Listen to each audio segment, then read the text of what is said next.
This year marks a truly significant turning point for the royal family. Prince George, the future heir to the British throne, turns 12. Alongside him, Princess Charlotte enters her double digits at 10, and Prince Louis reaches the age of 7. These milestones signify more than just birthdays. They represent the transformation of the younger generation of the royal family, preparing for their future roles. Of course, the biggest event on the horizon for Prince George is his transition from Lamrook Primary School, the small but prestigious institution near his family's home at Adelaide Cottage in Berkshire, to a senior school that has yet to be revealed.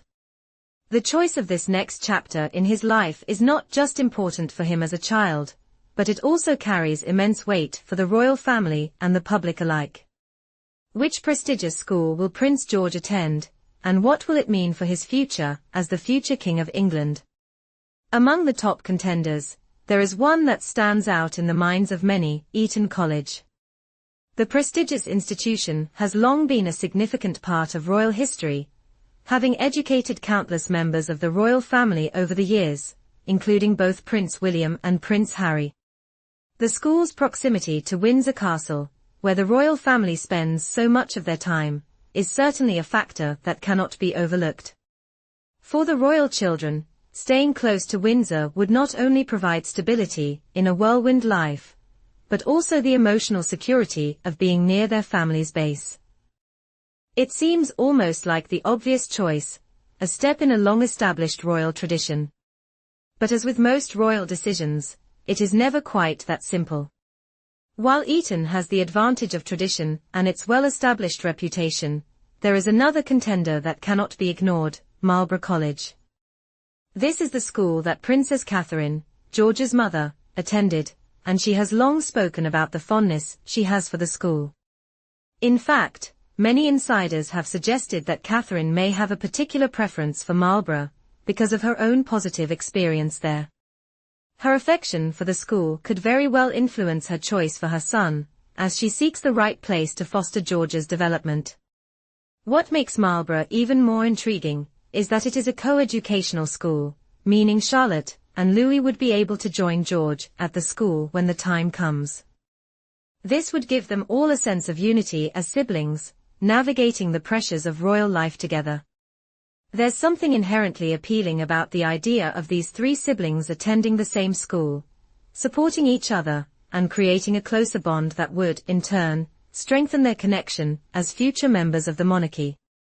The image of these young royals moving through their school years together, sharing experiences and challenges, is a poignant one. In an era of increasing scrutiny on royal life, a strong sibling bond could be the foundation upon which they all lean when faced with public expectations and personal responsibilities. The contrast between Eton and Marlborough College raises the question of how much Catherine is willing to depart from tradition in favor of something more progressive. There's a palpable sense that Eton, with its exclusively male student body, might represent an older, more traditional royal ideal, one that emphasizes history and continuity. Marlborough, on the other hand, offers something more modern, more inclusive, with a focus on both academic excellence and the well-being of its students. Could Catherine, herself a product of Marlborough, be looking to provide a different educational experience for her children, one that speaks to the values she holds most dear? Could George's journey into his senior school years represent a subtle break from the deeply ingrained royal traditions that have often defined the monarchy? This tension between tradition and progress becomes even more significant when we consider George's future. The young prince's education is not just about learning the necessary subjects and excelling academically, it's about preparing him for a role that will eventually require immense responsibility, scrutiny, and public expectation. And while Catherine's deep connection to Marlborough is no doubt influential, it's important to recognize that she is working alongside Prince William to ensure that their son's education prepares him for his future role. According to some royal experts, the couple has consulted with a range of educational specialists to ensure that the school George attends is not just academically rigorous, but also supportive of his royal development. What is particularly interesting is how Prince George's upbringing is shaping him for the challenges ahead. His mother, Princess Catherine, has emphasized that George should have as normal a childhood as possible, despite the extraordinary circumstances in which he finds himself. That means encouraging him to pursue outdoor activities like football, tennis, and horse riding, and ensuring that he spends quality time with his family, away from the demands of public life. These simple joys may seem small in the grand scheme of things, but they reveal a larger effort to ground George in normalcy, even as he is prepared for a life that is anything but ordinary. As part of the royal family's efforts to keep the children's upbringing as well-rounded as possible, Prince George and his siblings are also learning to speak Spanish. This linguistic journey began when Princess Catherine and Prince William introduced their children to a Spanish nanny, Maria Teresa Turunbalo, who has been instrumental in helping them develop their language skills. Catherine herself has long been fascinated by languages, a passion she likely honed during her gap year in Chile. The introduction of languages into the children's education is part of a broader royal initiative to ensure that they are prepared for the increasingly global nature of their future royal duties. However, there is an additional layer to George's education that's worth exploring: his relationship with his grandfather, King Charles. As the heir to the throne, George's relationship with Charles is undeniably important. Robert Jobson, a renowned royal author, has pointed out how crucial it will be for George to maintain a strong and supportive bond with his grandfather as he prepares for his own future role. At the coronation of King Charles, we saw a glimpse of George in his role as a page boy. His youthful, slightly uncertain expression as he held his cloak was not just a candid moment. It was a symbol of the weight that already rests on his young shoulders. George may be a child now, but his life is already being shaped by the expectations that come with his royal lineage. His relationship with King Charles is bound to grow in importance, just as William's bond with Queen Elizabeth II was formative during his own rise to prominence.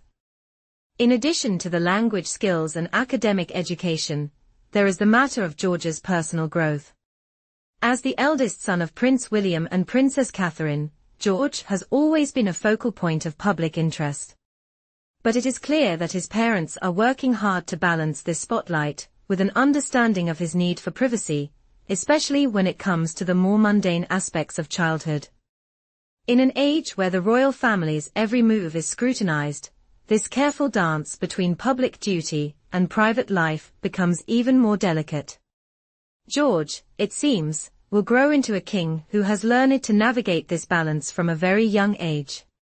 He will understand that the royal family's public duties are not just about waving at the crowd or attending grand ceremonies. They are about representing the heart of the nation, and that is a role that comes with immense responsibility. As for Princess Charlotte and Prince Louis, their education and upbringing will be influenced not just by the choice of school, but by their relationship with George. The siblings share a bond that goes beyond simply being part of the same royal family. They are shaping each other's lives and futures. Charlotte, with her intellect and keen curiosity, and Louis, with his adventurous spirit, will each contribute something unique to the family dynamic. Together, they will walk through their school years, supporting one another as they navigate the complexities of growing up in the public eye. As the years go by, it will become clear that George, Charlotte, and Louis are not just children of the monarchy. They are the next generation of the British royal family, and their futures are already being shaped by decisions made today. The mystery of George's school choice is only one piece of the puzzle. As we watch these young royals grow, the intrigue will only deepen, and the question remains: what will their future hold, and how will they define their roles in an ever-evolving monarchy? The royal family may be at the heart of British life, but it's clear that Prince George is the future, and as such, his journey is bound to be one of the most captivating tales of our time.